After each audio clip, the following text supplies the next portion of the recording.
Ayan, good morning, good morning. It's 3:08 na ng hapon. Kumusta ka, DXN Journey? Na-miss nyo ba? Ayan, sa marami ang nagtatanong bakit hindi ako nagpo-post mga 2 days o 3 days na ngayon. Ayan, don't worry. Sobrang busy. Ayan, pero ang good news, eto, meron tayong i-interviewin ngayon, no, about outside the box, no, outside the comfort zone. Siya lang naman ang isa sa mga partner natin na kung saan is isa sa mga nakwentuhan natin dito sa kape na to. Natikman, naramdaman, at may nabago sa kanya. Yan. So, paano niya ba na-meet ang DXN at bakit isa na siya ngayon sa mga nagkukwento? So, again, please welcome our distributor, no, from Kapas Public Market. Ayan, kung kilala nyo na siya, alam nyo na ngayon. Sa pakinggan nyo ang kanyang testimony, Madam Pilisa Espinosa. Hello po. Ayan. Sige. Nandito po ako sa shop ni Madam Candice. At isa po ako sa natulungan niya. At gumagamit po ako ng DXN Coffee. Lenchi. Ito po ang ginagamit ko sa araw-araw. At meron po kasi akong naramdaman na bukol sa gilid. At hindi ko namalayan na nawala pala yung bukol ko dahil lang dito. So, nagtuloy-tuloy ako ng inom hanggang sa 1 buwan at kalahati. Biglang nawala yung bukol ko.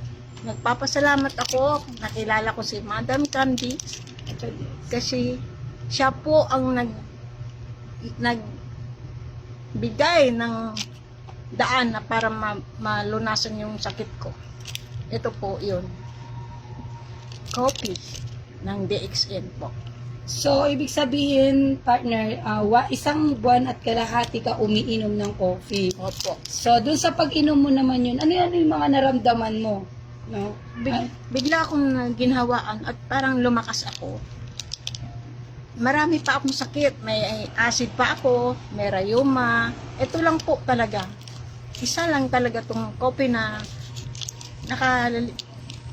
swerte sa akin na dumating si Madam Candice. Nagpapakilala siya na may dala-dala siyang coffee. Malaking pasalamat ko sa kanya at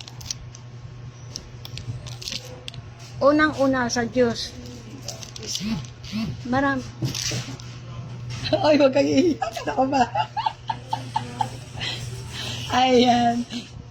So, again, ngayon, dahil natikman mo na yung coffee, and then dahil nasa, nasa tindahan ka, paano mo naman siya i-share sa mga, sa mga suki mo?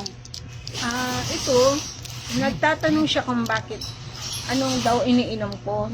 Sinasabi ko sa lahat ng kaibigan ko, pati sa Facebook, nagtitext ako sa kanila na gumamit kayo nito para katulad ko. Hindi naman ako basta-basta maniwala kung walang naramdaman sa sarili ko. Ito yun. At bumili rin sila. Bag-bag na. Ayun. Ngayon, sa mga customer mo naman, ano yung mga testimony nila sa'yo nung natikman naman yung coffee? Ay, gumanda daw yung pakiramdam nila. At paulit-ulit silang bumili kan hanggang ngayon. Dumami na ang user ko. So, ano naman pakiramdam, sis, nung yung mga user mo, maganda yung feedback ng coffee? Ano yung pakiramdam sa mo? Sumasaya ako. Sobra. Ayun. So, ano yung pinagkaiba nung wala si DXN sa'yo, yung normal lang na coffee ang iniinom mo, nung pinalitan mo yung coffee? Ay, hindi ang mapakali. Masakit ang ulo ko. Masakit ang paa ko, lahat. Parang hindi ako mapalagay. Araw-araw, umiinom ng Biogesic. Ilang pad na yung nabili ko. Naubos ko talaga yung Biogesic. Wala pa rin walang lunas yung hindi ako mapalagay. Sa gabi, matutulog ako ilang oras lang. Masakit. Kaya, maraming salamat sa iyo. Ayan, Dumating. salamat. Salamat una sa kay Lord, no? So, tayo yung mga instrumento ngayon. Ngayon, ikaw naman ay ginagamit ngayon sa public market ng Kapas. So, again, marami ka ng mga testimony, no? Isa dun sa mga constipated, shout out mo. Anong pangalan kasi, no? Ano kasi pangalan, no? Si Tombo. Oo, yung isang, 12, 1 week bago siya magdumi. Oo. Tapos, sige nga. Paano yung pagpapakilala mo kasi dyan? Napapagalitan ka pa? Oo nga. Nung may customer kami sa palengke, nagtitinda kasi ako ng buko. Sabi niya, ano bang gamot ng rayuma? Sabi ko, may solusyon dyan. Bumili ka sa akin ng kope. Yun lang. Tapos, yun ininom niya. Tapos bumalik sa akin, ay kaganda ng kape. Nahimasmasan talaga yung pakiramdam ko. Meron pa ba? Sabi niya. Bibili pa daw siya. Ngayon, nagpa-member na siya. Ngayon, member na siya ng DXN Coffee. So, Kaya, sige. So, ano naman yung nakita mong feedback dun sa mga kinukwentuhan mo sa coffee sa Kapas? Nahirapan ka bang magpakilala? oo, sa una, hirap na. Ayaw nilang maniwala sa akin. Ah. Huh? Ano ba yan? Saan ba galing yan? Oh, ganun, ang dami nilang ayun na naman yan, ano ba yan? Oh, nung natikman nila, naniwala na sila. Kaya, isa ako, di ako maniwala na ako mismo, sarili ko, napatunayan ko na gumaling ako. So, again, yung ano naman masasabi mo sa word na outside the box?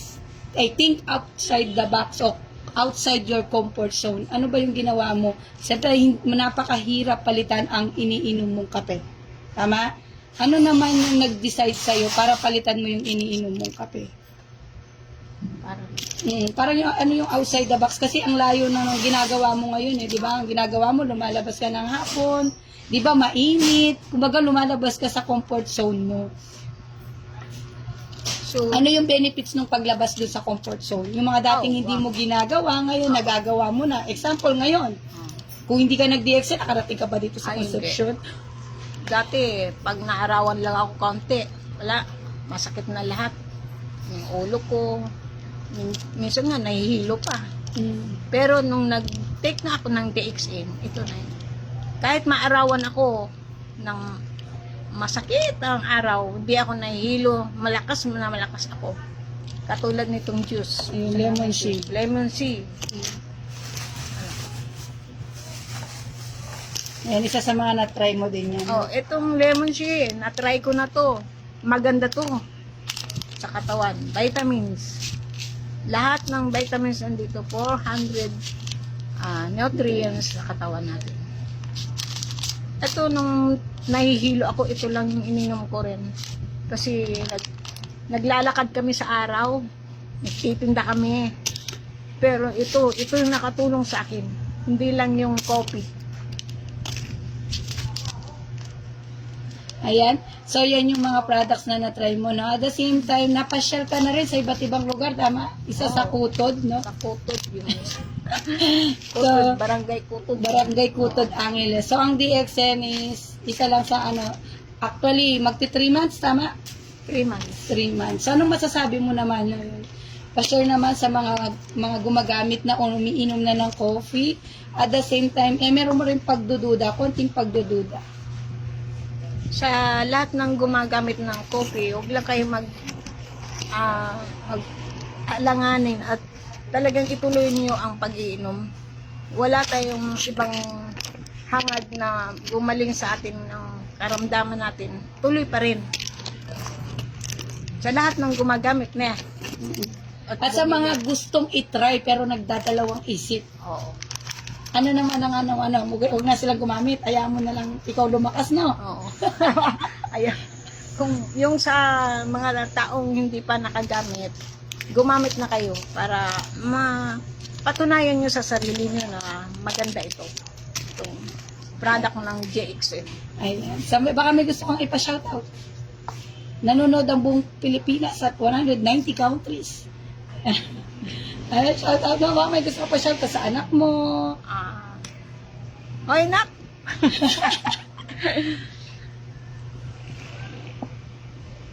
Tuwang-tuwa ako na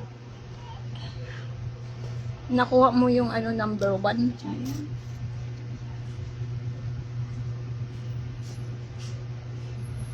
Maiiyak. Sayan mo na, sagit. Again, congratulations, Sister Felisa Espinosa from Capas Public Market. So, isa po siya sa mga user natin sa Capas Public Market. Kaya kung ikaw ngayon ay nanonood at tiga Capas ka, huwag ka nang mag-alala. No, hindi mo na kailangan pumunta dito sa Concepcion Public Market para mag-avail ng Lingshi Coffee. Kung hindi, ayan, no, nandyan, nakatag yung pangalan niya, Felisa Espinosa. I-message nyo na siya. Pwede kayong umorder or mag-meet up, tama? Makipag-meet up sa kanya para mag-order ng Lingshi Coffee, no? At mga products pa ng DXN. Kasi, patunay lang na ito isa sa napakagandang kwento, no? DXN Journey. Sabi ko nga journey, paglalakbay, no? Dahil araw-araw naman nating iniinom ang coffee, why not try, no? Outside, no? Outside doon sa brand na ginagamit natin. I-try mo na, no? Parang sabi nga, think outside the box, no?